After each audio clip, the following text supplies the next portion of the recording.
Okay ચાલો. જી જી આજે પદ્મશ્રી મળ્યો, શું કહેશો? આજે તમને કેવું લાગ્યું? નમસ્કાર, આજે રમકડું બોલું છું. લોકસંગીતની સાથે જ્યારે 9 વર્ષનો હતો ત્યારે 9 વર્ષથી મારી ઢોલક હાથમાં. મારા ફાધર, મારા બાપાનું નામ કાસમભાઈ, અને કાસમભાઈએ મારા બાપાએ મને ઢોલક શીખવાડી.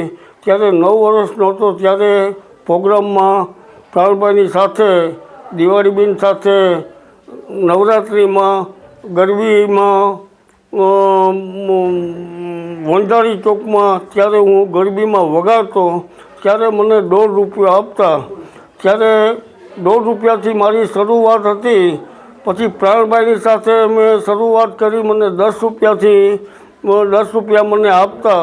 ત્યારે ₹10 મને એવા લાગતા કે 10,000 હતા મારા માટે. પણ પ્રાણભાઈએ મારી જિંદગી પૂરામાં પૂરી મારી સફળ કરી. અને પ્રાણભાઈએ મારું આખી જિંદગી મારા પરિવારનું ખૂબ ધ્યાન રાખ્યું, મારી દીકરીનું ધ્યાન રાખ્યું. પ્રાણલાલ વ્યાસીએ જેટલું મારા પરિવારને જેટલું ઉજળું કરી, મારી દીકરીને બી પ્રાણભાઈએ પરણાવીને ઘર બહારથી કરી દીધી. ત્યાં સુધીનું મેં એની સાથે 45થી 50 વર્ષ મારી મેં ઢોલક સાથે વગાડી.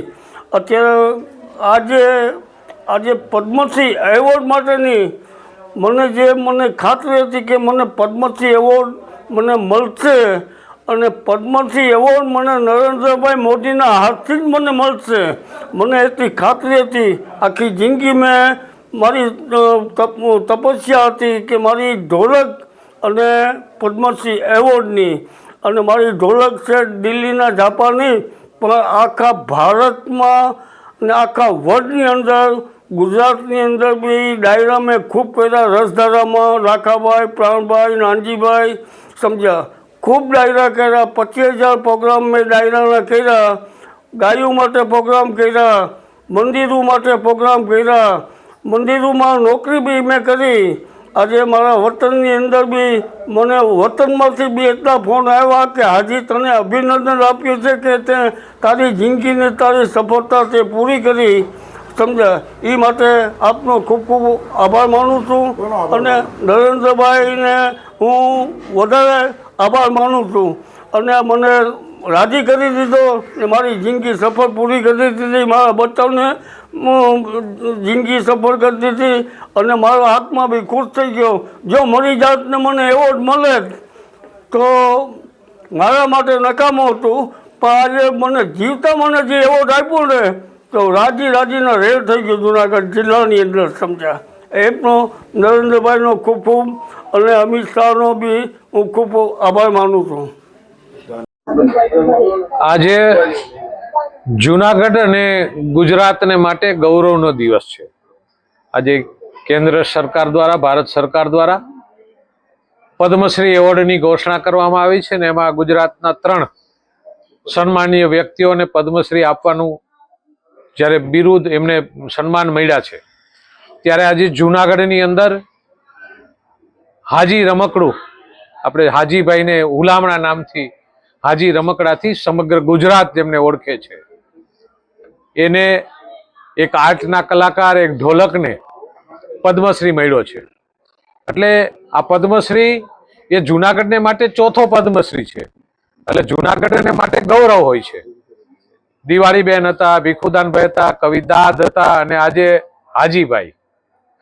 એટલે આ ક્ષેત્રનું ગૌરવ છે, આ ગિરનારી તીર્થનું ગૌરવ છે કે અહીંયા આવા કલાકારોને પદ્મશ્રીથી સન્માનિત કરવામાં આવે છે.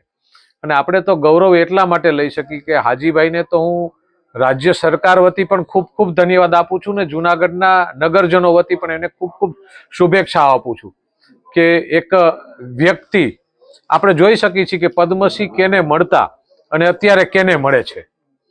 એક સામાન્ય પરિવારનો વ્યક્તિ કોઈ દિવસ કોઈ એને ભલામણ ન કરે, કોઈની પાસે જાય નહીં, ક્યારે કોઈ દી માગવું નહીં, ફક્ત કલાની કદર કરવી, એવા વ્યક્તિને આજે આ દેશના પ્રધાનમંત્રી આદરણીય નરેન્દ્રભાઈ મોદી જ્યારથી આવી વાતો કરી રહ્યા છે, જ્યારે આવું સિલેક્શન કરતા હોય છે, એ ટીમ ત્યારે એવા વ્યક્તિઓને પદ્મશ્રી મળે છે. અને જ્યારે નરેન્દ્રભાઈ ગુજરાતના મુખ્યમંત્રી હતા અને જુનાગઢ આવે કોઈ પણ સાંસ્કૃતિક કાર્યક્રમ હોય એટલે હાજીભાઈનો ઢોલ એ સાંભળ્યા વગર ન જાય, એટલે સ્ટેજ ઉપરથી ક્યારેક બોલતા કે હાજી ઢોલ લગાવો.